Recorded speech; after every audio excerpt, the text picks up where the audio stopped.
Friends, आज मैं आपको गॉस के नियम के अनुप्रयोग बताऊंगा। गॉस के नियम के 6 अनुप्रयोग है, जिसमें से पहला अनुप्रयोग है अनंत लंबाई के एक समान सीधे तार के निकट वैद्युत क्षेत्र की तीव्रता। अब यहाँ पे कोई अनंत लंबाई का तार है जिसका छोटा सा भाग दिखाया गया है, जिस पर एक समान रूप से प्लस क्यू आवेश आवेशित है। इस तार से स्मॉल r दूरी पर स्थित बिंदु P पर वैद्युत क्षेत्र की तीव्रता ज्ञात करनी है। तो इस तार के चारों तरफ स्मॉल l लंबाई का एक गॉसियन पृष्ठ ले लेते हैं। इस गॉसियन पृष्ठ पर एक छोटा सा क्षेत्रफल dA लेते हैं, जिसका क्षेत्रफल सदिश dA वेक्टर बाहर की तरफ होगा तथा प्लस आवेश के कारण तीव्रता वेक्टर E ये भी बाहर की तरफ होगी। इस गॉसियन पृष्ठ के वक्री भाग पर एक छोटा सा क्षेत्रफल dA लेते हैं, जिसका क्षेत्रफल सदिश इस पृष्ठ के लंबवत बाहर की तरफ होगी तथा प्लस आवेश के कारण तीव्रता वेक्टर E इस पृष्ठ के समांतर बाहर की तरफ कार्य करेगा। तो इन छोटे से क्षेत्रफल से गुजरने वाले वैद्युत फ्लक्स का मान निकालते हैं तथा इसे बिंदु Q मान लेते हैं। बिंदु Q पर स्थित सूक्ष्म क्षेत्रफल से गुजरने वाला flux d phi E1 equal to vector E dot dA vector. अब यहाँ डॉट प्रोडक्ट लगा देंगे तो E dA cos थीटा 1 हो जाएगा। अब यहाँ का जो एंगल है cos थीटा 1 ले लेते हैं, तो थीटा 1 इक्वल टू 90 अंश होता है। क्यों? क्योंकि यह जो dA वेक्टर इस पृष्ठ के लंबवत है, जबकि वेक्टर E इस पृष्ठ के समांतर है, तो इनके बीच बनने वाला कोण 90 अंश होगा। अतः d phi E1 equal to E dA cos 90, और cos 90 का मान 0 अंश होता है, तो ये पूरा मान 0 हो जाएगा। अब बिंदु P से गुजरने वाला फ्लक्स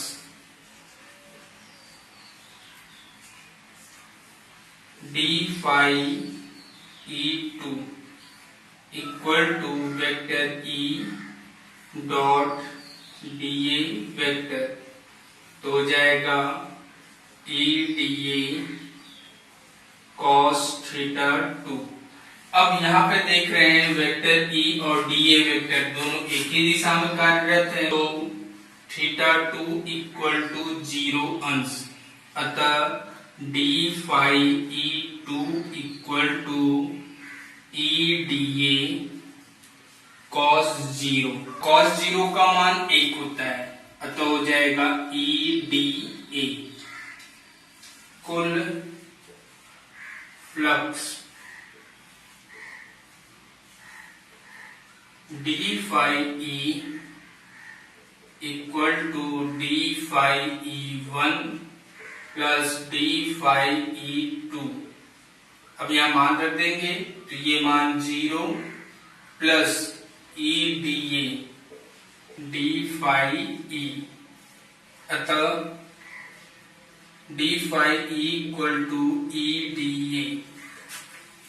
तो पूरे गॉसियन पृष्ठ से गुजरने वाला फ्लक्स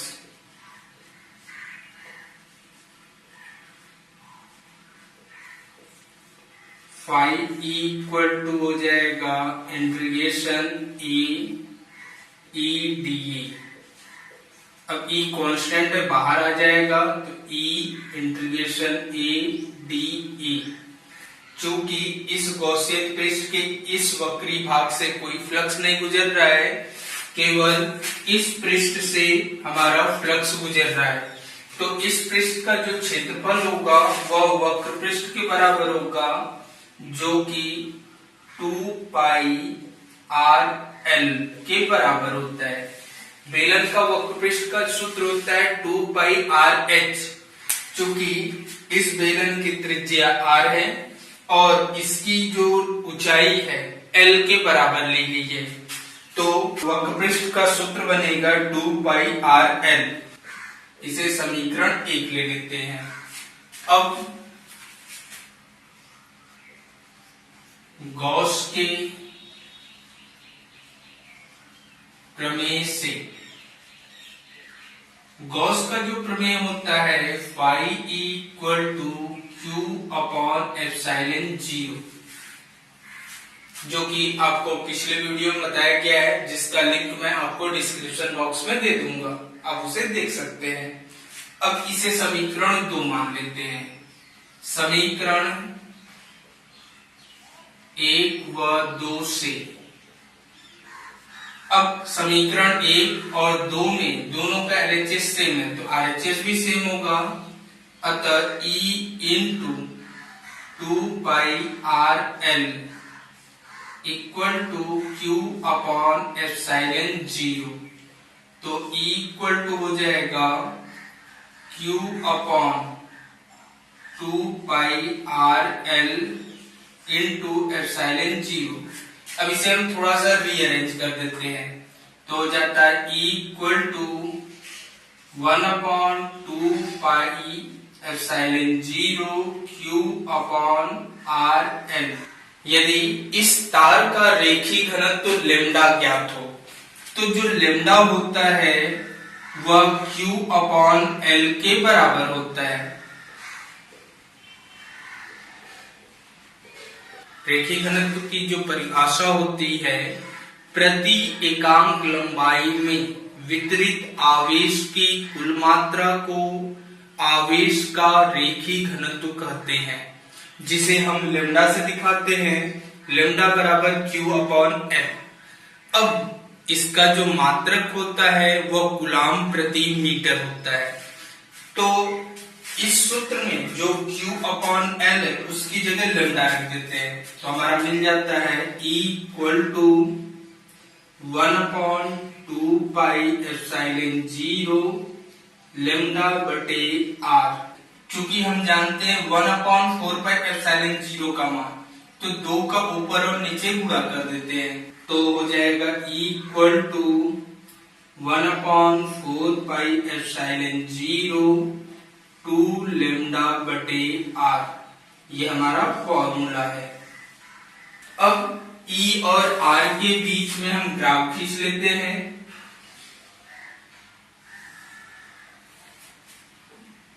E और R, तो हम यहाँ देख रहे हैं जो R है वो E के व्युत्क्रमानुपाती है, अर्थात जैसे जैसे R का मान बढ़ेगा E का मान घटेगा। तो ये डेरिवेशन हमारा कंप्लीट हो जाएगा। स्टडी में अनंत विस्तार की समतल आवेशित अचालक चादर के निकट वैद्युत क्षेत्र की तीव्रता।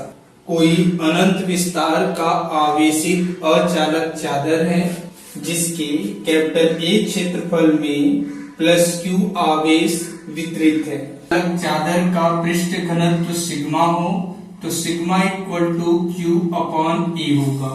परिभाषा कहे तो प्रति एकांक क्षेत्रफल में वितरित आवेश की कुल मात्रा को पृष्ठ घनत्व सिग्मा कहते हैं। इसका मात्रक कूलम प्रति मीटर स्क्वायर होता है। इस अचालक चादर से स्मॉल r दूरी पर स्थित बिंदु P पर हमें वैद्युत क्षेत्र की तीव्रता ज्ञात करनी है। अब इस बिंदु P के विपरीत दिशा में उतनी ही दूरी पर एक बिंदु P डैश ले लेते हैं तथा P व P डैश से एक सममित गॉसियन बेलन खींच लेते हैं। तो बिंदु P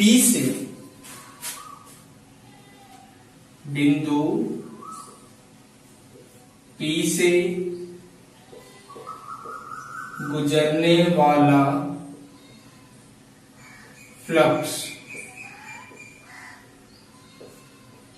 D phi E1 equal to vector E dot DA vector. Solve करेंगे तो E DA cos θ1 मिलता है। θ1 इक्वल टू 0 हो जाएगा क्योंकि वेक्टर E और DA वेक्टर दोनों एक ही दिशा में कार्यरत हैं। अतः d phi E1 equal to E DA। इसी तरह बिंदु P डैश से गुजरने वाला flux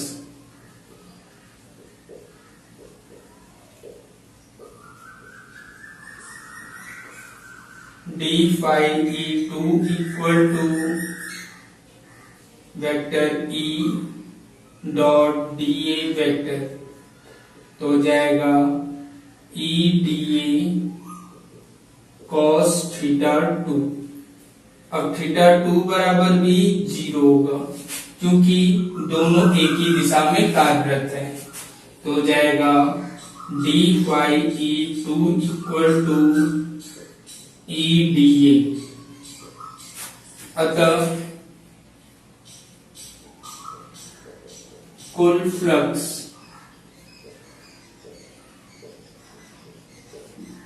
d phi E equal to d phi E1 plus d phi E2।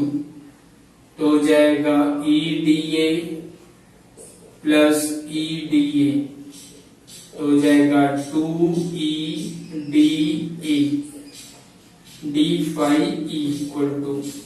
अब यदि इस गॉसियन पृष्ठ के इस पृष्ठ पर हम एक छोटा सा क्षेत्रफल ले लें और वहां से गुजरने वाला फ्लक्स ज्ञात करें तो उसका मान जो होगा वो 0 होगा क्योंकि इस सूक्ष्म क्षेत्रफल का अगर हम ले लें DA वेक्टर और वेक्टर E दोनों एक दूसरे के लंबवत होंगे। अतः वहां से गुजरने वाला फ्लक्स जो होगा वो 0 होगा।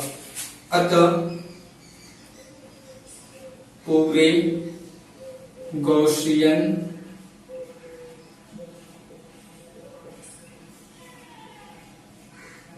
पृष्ठ से गुजरने वाला फ्लक्स phi E equal to integration A to E DA। 2E constant है जो कि बाहर निकल आएगा और इंटीग्रेशन A DA। अब इसका जो समाकलन करेंगे वो A के बराबर ही ले लेते हैं क्योंकि यहाँ पर इस भाग में इसकी त्रिज्या नहीं दी गई है।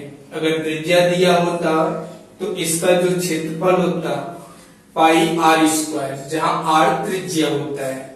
तो अब चूंकि त्रिज्या नहीं दिया है इसका क्षेत्रफल हम कैपिटल A के बराबर ले लेते हैं।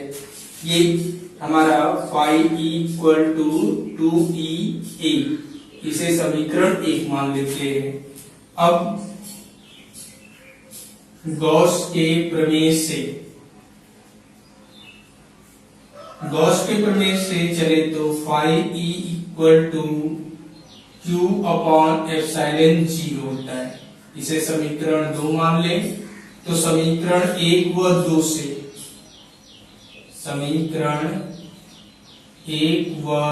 से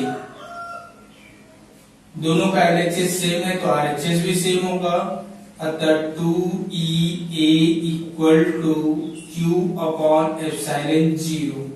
तो E इक्वल टू हो जाएगा Q अपॉन 2A एप्सिलॉन 0। अब इसे थोड़ा सा रीअरेंज कर देते हैं तो E equal to 1 upon 2 epsilon 0 into Q upon A, क्योंकि हम जानते हैं sigma equal to Q upon A। तो Q अपॉन A की जगह सिग्मा रख देते हैं तो हो जाता है E equal to sigma upon 2 epsilon 0। ये हमारा फॉर्मूला है। इसका जो मात्रक होगा वो न्यूटन प्रति कूलम होगा।